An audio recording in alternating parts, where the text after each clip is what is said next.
priez sans cesse. Si vous voyez un besoin, priez pour tout de suite. Une chose vous vient à l'esprit, priez pour. Vous n'êtes pas obligé d'être dans une certaine posture pour prier. Je ne sais pas combien je prie chaque jour. Je prie quand j'ai besoin de prier. Restez avec nous dans Jouissez de votre vie.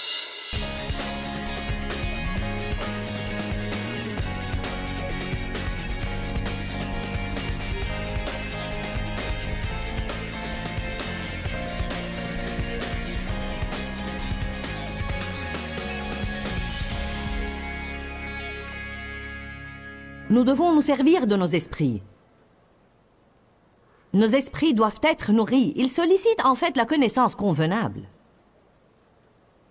Votre corps doit être nourri. Il doit être nourri pas avec n'importe quelle chose, mais avec les aliments convenables, des repas équilibrés, des repas réguliers. Si vous nourrissez bien votre corps sera sain. Si vous nourrissez mal votre corps, il sera faible et maladif.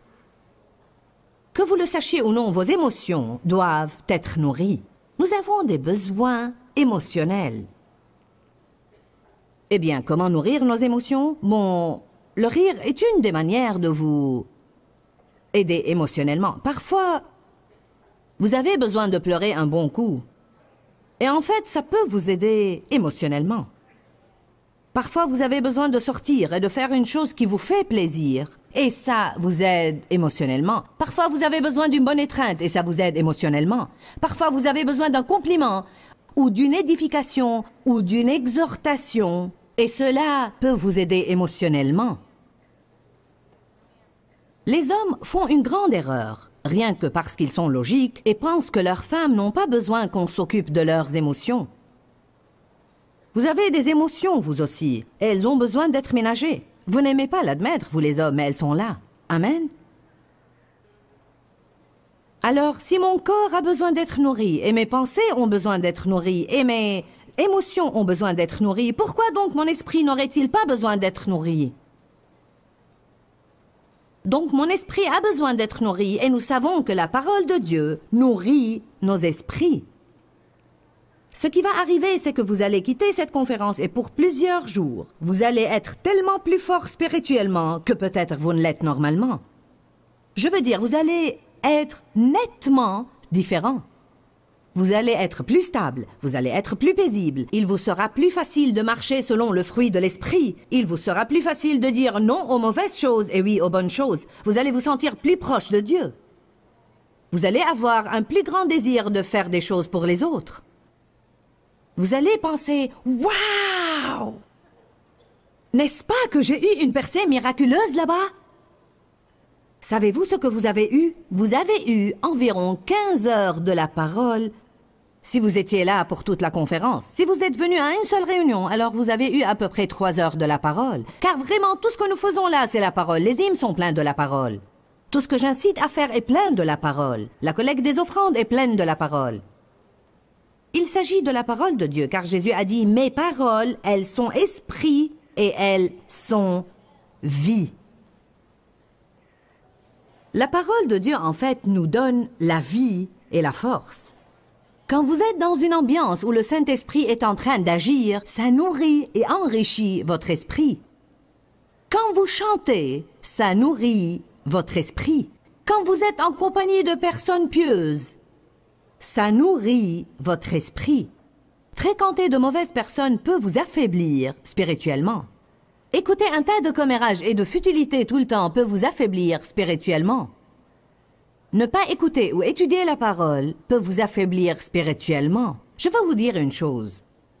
Je me prépare à donner un enseignement dans mon studio, car ce n'est pas faisable dans une réunion, et nous allons en faire une cassette d'enseignement intitulée « Comment étudier la Bible », car je peux vous le dire, beaucoup de gens lisent la Bible mais ne savent pas l'étudier. Vous devez étudier et non simplement lire. Lire est une chose et étudier est une chose complètement différente. Et je crois que si vous voulez avoir des révélations dans votre vie, vous devez étudier. Bien trop de gens lisent un chapitre par jour, ou 2 ou 3...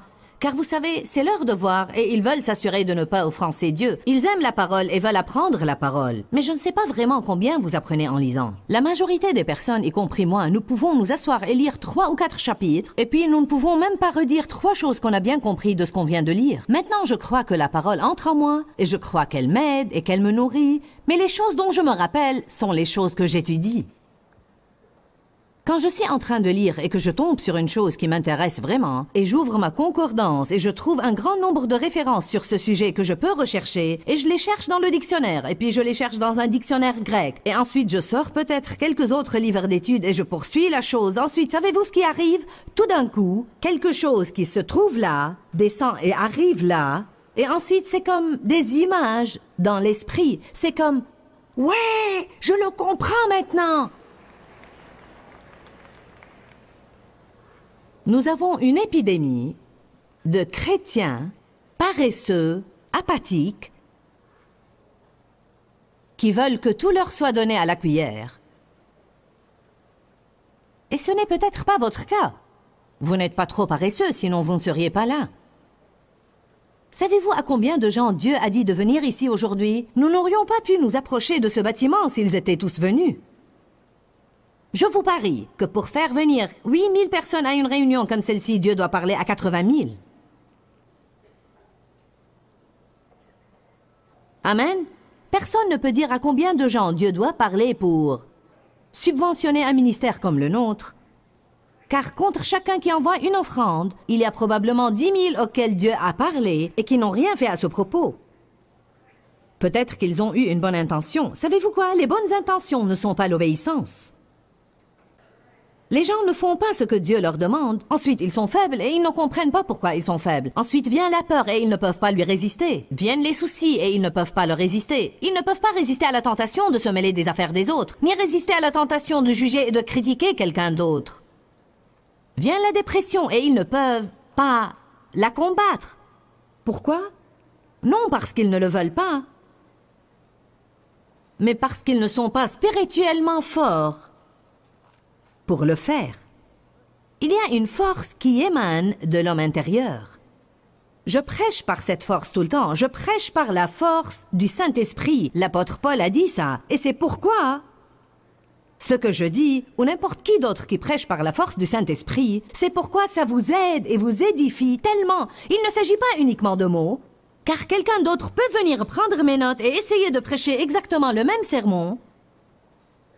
Mais croyez-moi, s'il n'a pas de force dans sa vie, alors ce qu'il dit ne va pas tellement vous affecter. Paul a dit, je ne viens pas à vous avec des mots éloquents, mais je viens à vous avec une démonstration et une puissance du Saint-Esprit.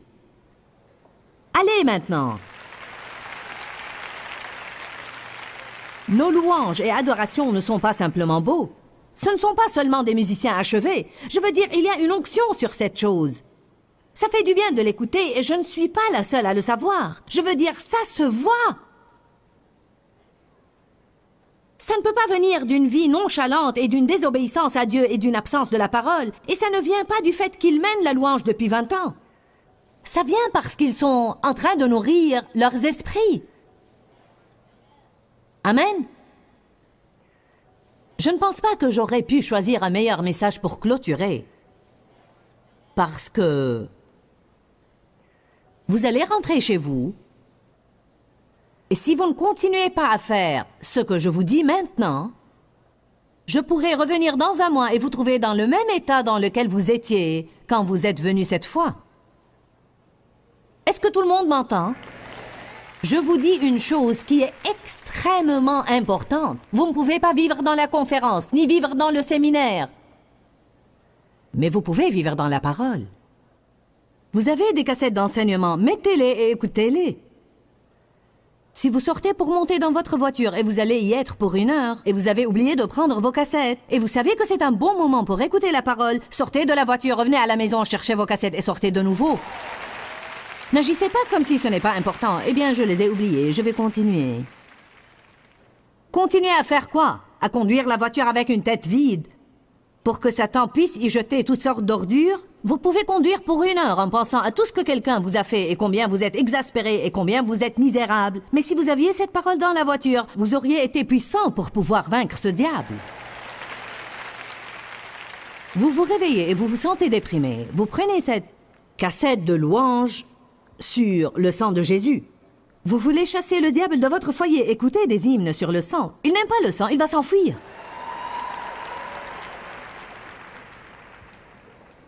Les hymnes du matin m'emplissent de plaisir jusqu'à maintenant. Je vous dis, une des plus grandes questions que nous devons nous poser, c'est dans quelles conditions se trouve mon esprit? Et pas comment vont mes finances, pas comment va mon corps, pas dans quelles conditions est le monde. Ce sont des questions que nous devons nous poser aussi. Mais je dis que nous sommes toujours inquiets à propos de nos circonstances. Je me demande combien de personnes ici aujourd'hui se sont jamais posé la question « Comment va mon esprit ?» Je ne savais pas qu'il pouvait être dans un certain état. Je pensais qu'il existait, c'est tout. La Bible dit dans 1 Thessaloniciens que votre esprit et votre âme et votre corps soient conservés intacts et irrépréhensibles lors de l'avènement de notre Seigneur Jésus-Christ. Psaume 18 ou Proverbe 18, 14.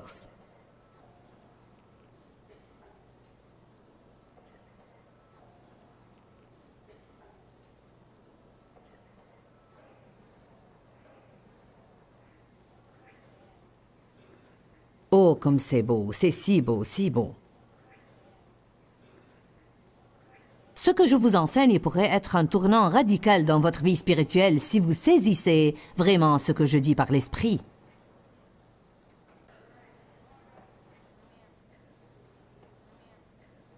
L'esprit fort d'un homme le soutient dans la maladie ou les ennuis.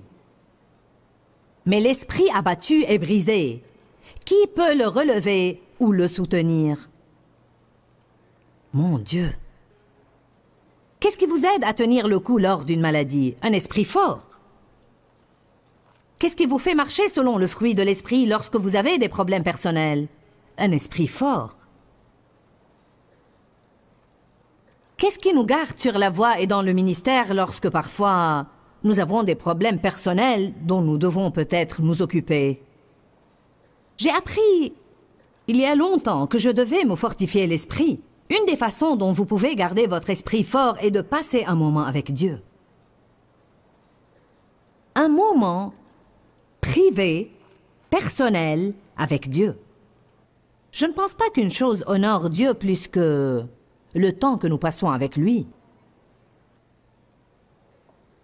Je crois même que ça signifie plus pour Dieu que de lui donner notre argent. Car nous sommes devenus si occupés de notre société que parfois donner l'argent est plus facile que donner le temps.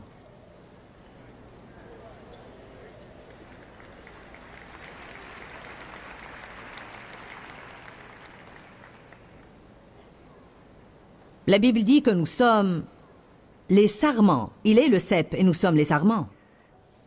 J'ai rédigé une contemplation au congrès des libraires et j'ai fait un projet pour m'expliquer. J'ai acheté une plante plusieurs jours avant d'aller à ce congrès-là. Et chaque jour, j'arrachais une feuille de la vigne. Je la posais sur la table et je la regardais flétrir. On pouvait les voir. Je les avais marquées par jour. 3e jour, 2e jour, 1er jour, quant à la date où elles ont été arrachées. Et celles qui étaient sur la vigne se tenaient droites et elles étaient vraiment pleines de vie et de couleurs. Celles que j'avais arrachées étaient flétries et sans vie et se fanaient jour après jour. Je veux dire, elles se détérioraient.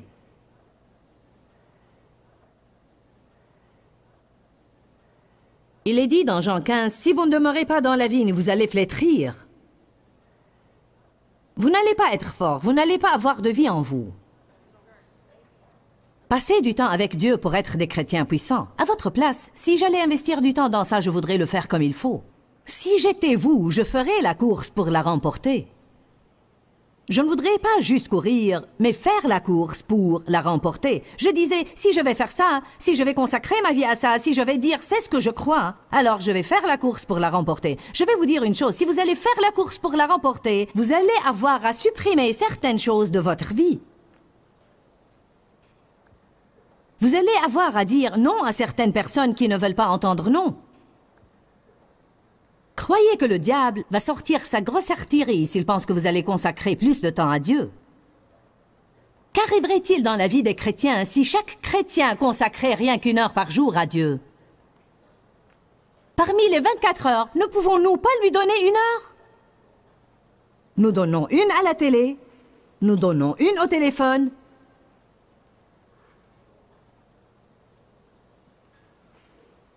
Je n'essaye pas de faire d'une heure une chose magique, mais alors qu'a dit Jésus? Ne pouvez-vous pas prier avec moi 1 heure? Même si chaque croyant donnait à Dieu 30 minutes, il verrait des changements radicaux. Que dire de la demi-heure? La Bible dit dans Apocalypse qu'il y eut dans le ciel un silence d'une demi-heure. Peut-être que Dieu essayait d'écouter pour voir si quelqu'un priait.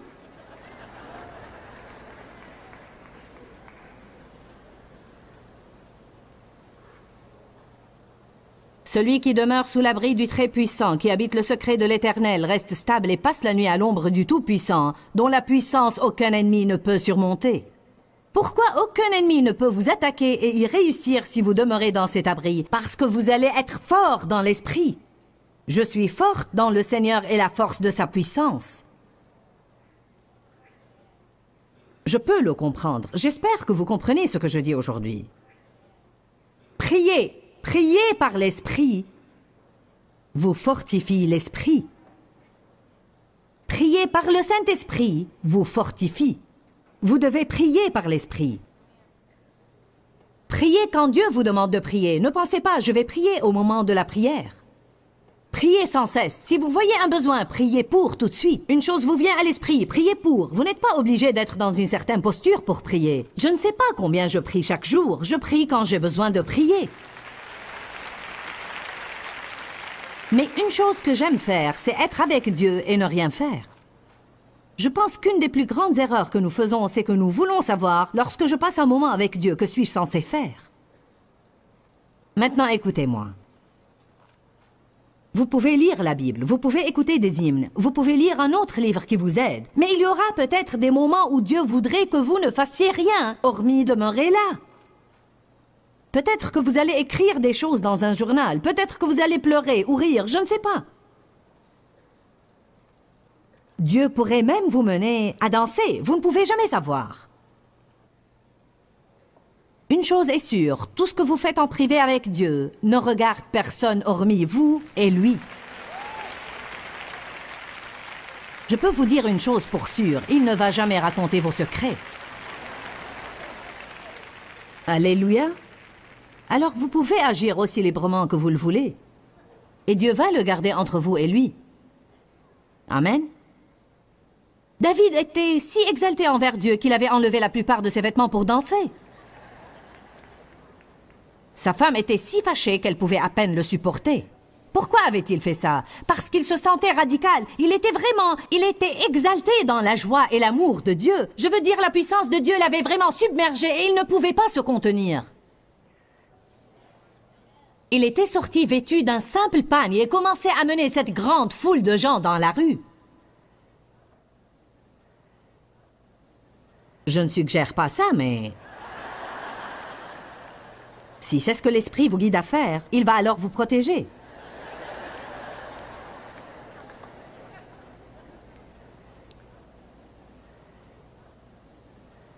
L'esprit fort d'un homme le soutient dans la maladie et les ennuis. Mais l'esprit abattu et brisé, qui peut le relever ou le soutenir? La Bible dit que Jean-Baptiste demeurait dans les déserts du jour de sa consécration jusqu'au début de son ministère. Et elle dit, il était là-bas et durant ce temps-là, son esprit se fortifiait. La Bible dit que Jésus croissait et se fortifiait. Que faisait-il toutes ces années? Il étudiait la parole. Il s'associait avec Dieu. Il priait. Il passait du temps pour apprendre à communiquer avec son Père céleste. Oui, il était Dieu lui-même, mais il était venu comme fils de l'homme et fils de Dieu, et il devait apprendre beaucoup de choses tout à fait comme nous le devons. Mais si vous ne croyez pas ça, lisez Hébreux 5. Ça dit qu'il a acquéri de l'expérience et qu'il a appris le vrai sens de l'obéissance à Dieu par les choses qu'il a souffertes. Il est un souverain sacrificateur qui compatit à nos faiblesses et à nos infirmités parce qu'il a été tenté en toutes choses comme nous, mais sans commettre de péché. Pourquoi était-il si facile à Jésus de vaincre Satan quand il était tenté par le diable dans le désert? Parce que son esprit était fort. Pourquoi le diable n'avait pas pu le toucher? Parce que son esprit était fort. Pourquoi ne se souciait-il pas de ce que les gens pensaient ou ce qu'ils disaient? Parce que son esprit était fort. Eh bien, les pressions de la peur peuvent certainement vous faire sentir que vous allez absolument perdre la tête. La Bible dit que la peur amène le tourment. Et je le sais moi-même, quand la peur m'assaille, elle assaille mon esprit, et je peux alors avoir toutes sortes d'idées folles. Nous voulons aider votre esprit. Je crois que l'esprit est le champ de bataille, et franchement, je ne pense pas qu'il y ait moyen de jouir de votre vie si vous ne trouvez pas la paix de l'esprit. Dans notre programme, nous faisons tout notre possible pour aider les gens à jouir de leur vie, car je crois que Jésus est mort pour que vous jouissiez de votre vie et que vous jouissiez de chaque jour de votre vie. Je veux vous encourager en clôturant à avoir foi en Dieu. La Bible dit dans Hébreux 11:6 que sans la foi, il est impossible d'être agréable à Dieu. Celui qui s'approche de lui doit croire qu'il existe et qu'il est le rémunérateur de ceux qui le cherchent avec zèle. Dans notre programme, nous avons enseigné sur la peur. Je crois que la peur, quand nous avons peur, c'est comme mettre notre confiance dans ce que le diable dit. Mais quand nous croyons Dieu, nous mettons notre confiance dans ce que Dieu dit. Nous pouvons littéralement ouvrir nos cœurs et croire ce que Dieu dit. Et des choses magnifiques vont arriver dans notre vie, ou nous pouvons croire ce que l'ennemi dit, et de mauvaises choses vont arriver dans notre vie. La Bible dit que dans la parole de Dieu, il y a une vertu révélée qui nous mène de foi en foi. Je veux vous encourager à vivre simplement de foi en foi. Et ce que je veux dire là, c'est que chaque chose que vous rencontrez dans votre vie, abordez-la avec une attitude de foi et de croyance en Dieu. Lorsque nous croyons Dieu, nous entrons dans son repos. Je veux que vous jouissiez de votre vie. Alors ayez foi en Dieu et vous serez stupéfiés par les choses magnifiques que Dieu ferait pour vous. Pourquoi Seigneur, pourquoi? Dans ce livret, Joyce Meyer nous enseigne à travers la parole comment être délivré de la confusion. Pour obtenir ce livret gratuitement, écrivez-nous à Joyce Meyer, boîte postale 40095-6300 Larnaca, Chypre. Ou bien visitez notre site web www.joycemeyer.org/fr.